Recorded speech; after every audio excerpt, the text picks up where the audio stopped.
What I found though, when I moved here, Mm-hmm. I moved by myself, Okay. and people was like, "What? Like you just picked up and moved?" And I was just like, "Yeah. Oh my, I could never do that."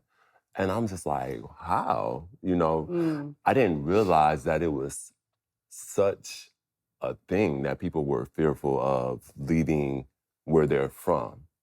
But where they're from, like I'm from Michigan.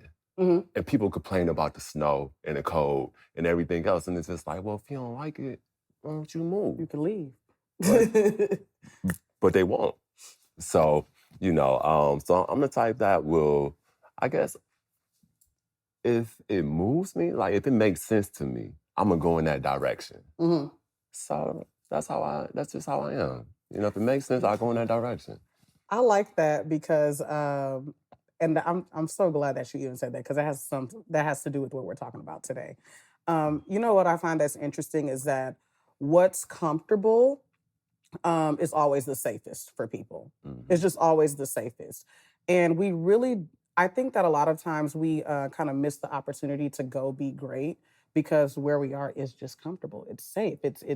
Anything that's out of scope, anything that's outside of our normal routine, we're not we're not truly comfortable. I mean, it's kind of like I would say this kind of equivalent to traveling by yourself.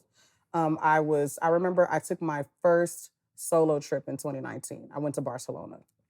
I had just got engaged, and like I was like super anxious, super like anxiety, and I was like, I need to go. I need to go somewhere. I just took my things and I went to Barcelona That's a and that's a trip. by That- myself. Like, and I mean, imagine leaving the country, but I had never did that before. I had never ever did that before. And I always had the mindset that as a woman, you never really are supposed to travel by yourself. Mm, Is that really safe? Is that something that you're supposed to do? But I find that like when I traveled alone, I was fine. mhm. I mean, clearly I'm here.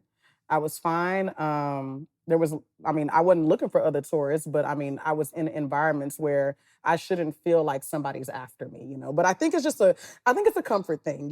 But I do want to ask you though, like, what just made you get up and just say, I'm going to Houston? Well, I had resigned from my previous position, Okay. and at the time I was working remote, doing high ticket sales, and I also had a group training business as well. Mm-hmm. And I had a former colleague that actually lived in Houston. And when they contacted me, they told me about an opportunity down here. And the first thing I said was like, well, is it remote?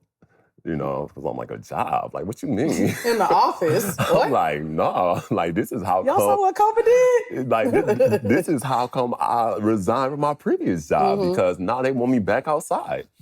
So, she was just like, well, you said you like Houston, and Houston happened to be one of the cities that I considered moving to. Mm-hmm. So I'm like, all right, well, you know what?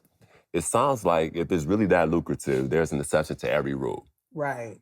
So by it being 100% commission, I'm gonna need to give it 30 days. Oh yeah, you can come stay with me and my fiance. So, I came down at the end of 30 days, went back to Indiana, called the movers. I was like, yeah, I need y'all to take all this because I'm only walking out with my suitcase. Everything else will be here for you all to grab. Mm. And that's how I did it. I made sure I had other things in place as well prior to. But once I came and I saw that this was home, could be home for me, I was like, it makes sense.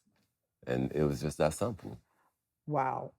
So I'm so glad. I'm just. It's like you knew what we were talking about today for whatever reason because we're going to talk about like transitioning and accepting, um, and I think that's really really big of you to transition and then you're going to into someone else's space, and they open their door clearly, because we're going to talk about like open doors